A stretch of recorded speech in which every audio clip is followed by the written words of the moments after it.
A woman has been arrested for allegedly attacking her father over his flatulence. Accusation of witchcraft leads to a shooting.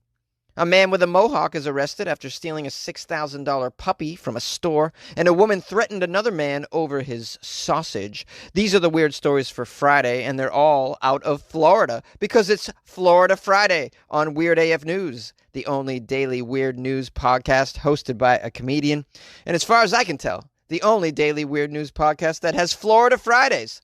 All degenerate stories from the week from our favorite state, Florida. I can feel myself getting dumber just talking about this stuff. Those bizarre stories you hear about all the time that seem to only happen here in Florida. I know, right? Can't make this stuff up. It is just one of the many wacky news stories out of Florida. Why does the Sunshine State consistently produce such strange news? But what accounts for all this bizarre news? Is it the weather? Is it the people? Florida is full of the crazy stories. A Florida woman was arrested for allegedly attacking her dad for relentless flatulence. A Florida beastly woman, a daughter, fumed about her father's farts. Fumed, get it? It's so punny. She's been arrested for allegedly battering the man because of his relentless flatulence in their shared home. How dare you beat your father over farting? Okay, he's an older gentleman. He can't control himself sometimes. Maybe he has IBS, okay? Why don't you get him some, I don't know, Mylanta or some milk of magnesia or, acid reflux medications. The man is suffering and you beat him? Come on. Nicole DeZoyce, age 40. She lives with her 59-year-old pop. They don't give his name. They're in the Tampa area. Nicole apparently raised a stink about his noxious emissions. Oh, raised a stink. Good one. This is 2 a.m., by the way, on a Sunday. So the guy's sleeping and farting. It's not even his fault. People fart in their sleep, Nicole. Hello. What happened? Well, she allegedly punched him in the face. Numerous times, the report says. Numerous times. You're going to punch a man for farting numerous times? If you punch him in the face one time for farting, I think that's overkill a bit. To punch someone for farting numerous times, very unacceptable. Way over the top, Nicole. I mean, unless actual flames are coming out of his buttocks and lighting the couch on fire, there's just no reason to punch somebody numerous times for farting. When the police arrived, they found Nicole's pop with a bloodied left eye and scratches all over his neck. Nicole was released without bail after being arrested on domestic battery. The judge ordered her to stay away from her gassy dad. Yeah, you stay away from... How about you stay away from everybody, you freak? It turns out in 2018, she was arrested for allegedly whacking her sister in the head in the same small home. Before I found out she smashed her sister in the face, I wanted to give her the benefit of the doubt. I really was considering it. I thought maybe they're in a very small shack or living in a tent, and maybe she warned her dad so many times not to fart that it was really stinking up the tent or the shack, or the box, wherever they lived. I mean, this is Florida. You can imagine the domicile situation. But no. Turns out she's smacking her sister around. What for? For burping? What did she do? She sneezed too many times? Oh, Nicole. An accusation of witchcraft and a shooting. How are they related? Only in Florida. Accusations of witchcraft and spells led to the arrest of a Port St. Lucie man who is charged with firing a gun at a car. Ooh, I can't wait to hear about the witchcraft. What's going on? They arrested Michael Castillo Carvajal, age 40, Port St. Lucie. Victims say he fired a handgun into their car. The deputies have charged Carvajal with 3 counts of aggravated assault with a deadly weapon without intent to kill. Oh, maybe he was firing at the tires. It's like, you're not driving away from my witchcraft ceremony.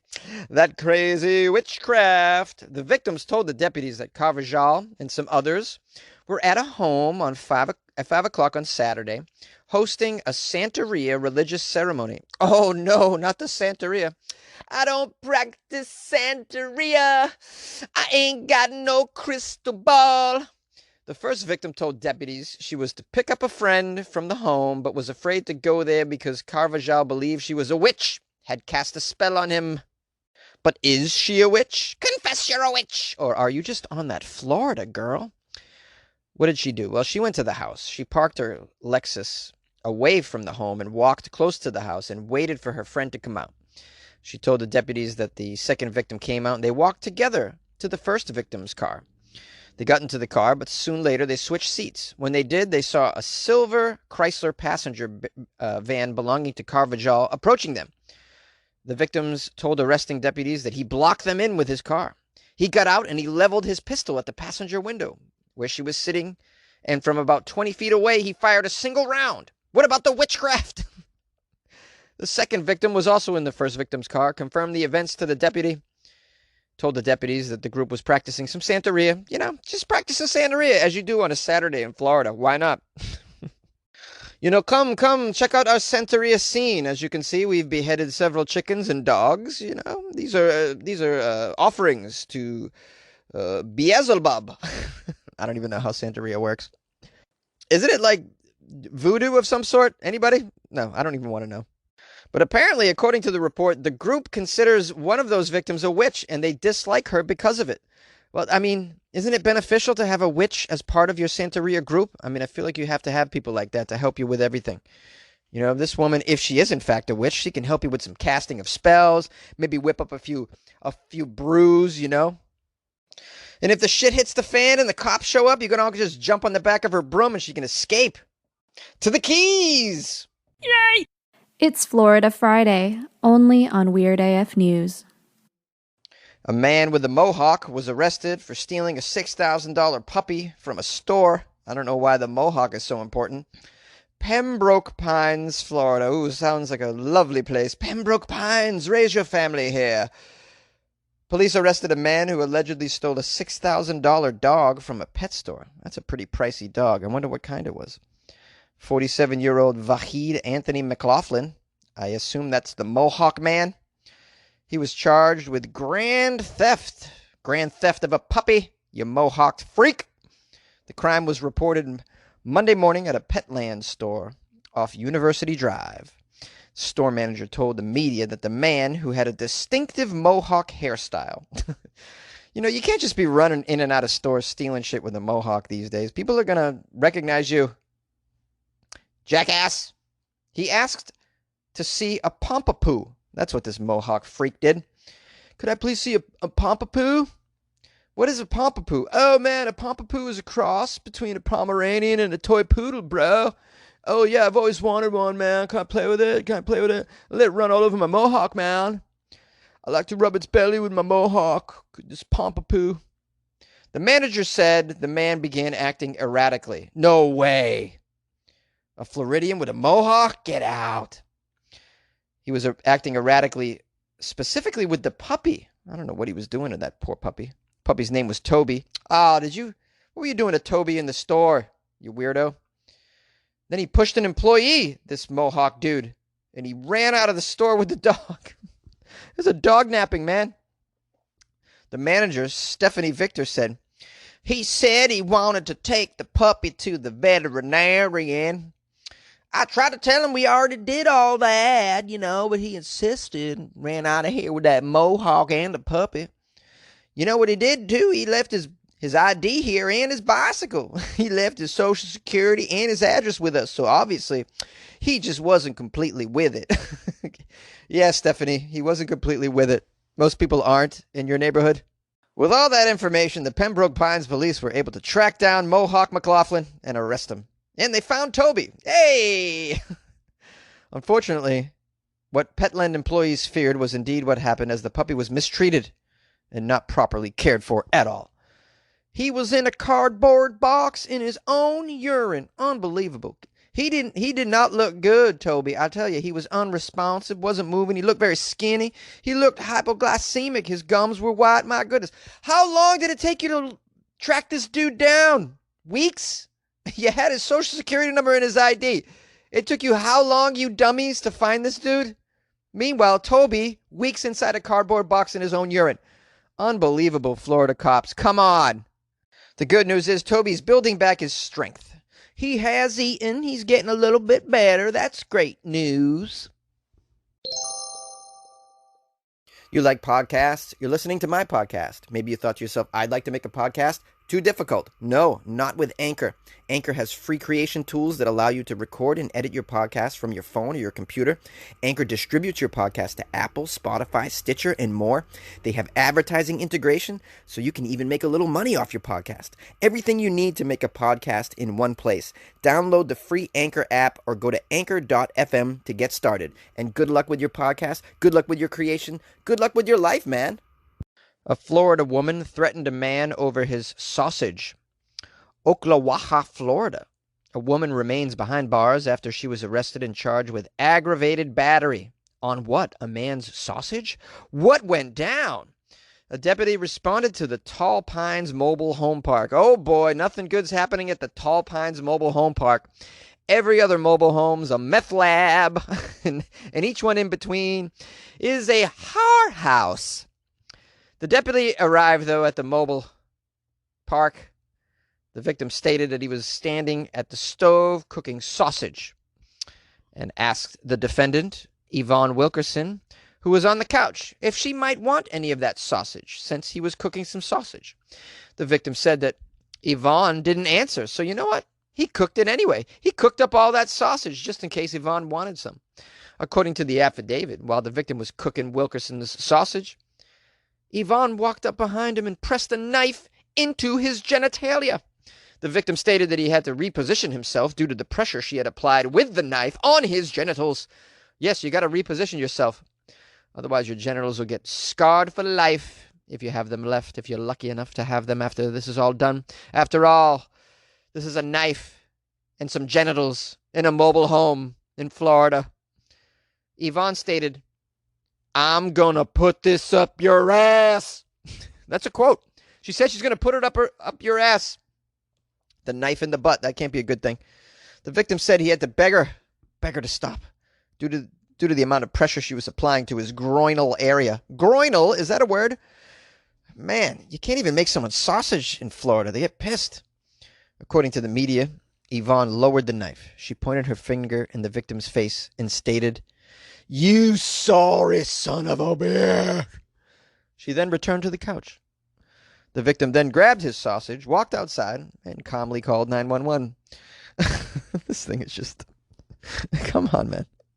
When police arrived, Yvonne Wilkerson was in possession of the knife, but denied any wrongdoing. She was apparently aggravated because the victim bothered her while she was on the couch. She did not get to eat her sausage either. It sounds to me, Wilkerson, like you don't even want a sausage. Okay, he asked you nicely, and then you put a knife in his butt, or between his legs, or wherever you put it. I mean, you can't even do anything nice for a Floridian these days, my goodness. Just take the sausage, and please don't stab me in the ass. Although, now that I think of it, maybe she wanted bacon. Yay! Yes, thank you so much for tuning in to the Weird AF News on a Friday. Hope you enjoyed the Florida stories today. I want to thank everyone who emailed me the Florida stories. So many very funny stories from Florida, right? Our favorite state. Yes. I would never live there. You couldn't pay me enough, actually. Listen, guys, it's Jonesy, and I want to thank you for being loyal listeners of the show. I hope you enjoyed the Florida Friday episodes. I hope I've led you into the weekend with some laughs. Maybe you learned something about a state that is really always on our minds, isn't it? We're always thinking about Florida. You know, why? Because they're always in the news. That's why. Florida always kicks ass in the news department. Well, any of you in Florida, please be careful. You can always leave, by the way. Get yourself a boat. The whole state is going to be underwater anyways in a few years, you know. So just save yourself, why don't you? I want to thank everybody who sent me stories and sent me some shout-outs. I really appreciate it. Please leave me a review of the podcast over the weekend if you got any time. That would be helpful. You can probably leave it on your iTunes or, your, what is that, Apple Podcast Player? Yeah. If you're listening on an iPhone, you can leave it on there. Give me 5 stars. Do it up. You don't even have to get out of your chair. You can also leave me a review on Amazon. That would be very helpful to offset the bad reviews. Appreciate that. I ask that you give me at least 3 stars. That's fair. I think it's fair, of course. If you'd like to give me some cash, that would be cool. Help me buy some chemicals this weekend. That'd be pretty sweet. Just kidding, guys. Okay. I don't need chemicals with all these Florida stories bouncing in my head. Anyways, if you'd like to donate a little bit of money, support the show, you can go to my Patreon, patreon.com/weirdafnews. Give a couple bucks a month. Get yourself some extra Weird AF News related media. Like a bonus episode. That kind of shit. Yeah, plus you get to join the cool little club of patrons in there. Got a tight squad. Yeah, my squad is tight. my Patreon squad, mad tight, yo. Shout out to all my patrons. Hope you guys have a nice weekend. Very special people. And I'll be putting up some content for you over the weekend for sure. I'll post another tattoo picture so you can see what Jonesy's got on his body. You want to see my body? Okay. I'll do it for cash. What else? Lastly, what? Stay safe, okay? Wear a mask. Don't be silly, all right? Stay away from large crowds right now, please. If you happen to be in a hurricane zone, please be careful. Find yourself a safe place. Get out of the zone. I think that's what you tell people to do. Get out of the hurricane zone and try and stay with some friends or relatives that are more inland if possible. I wish you all the best. Please reach out to me if you have any comments or questions. The number is 646-450-2012. You can follow me on Instagram if you'd like to see what I'm getting into over the weekend. It's probably nothing much. But anyways, it's at Funny Jones, just if you'd like to know. And now I'm going to go eat kimchi fried rice because I'm a baller.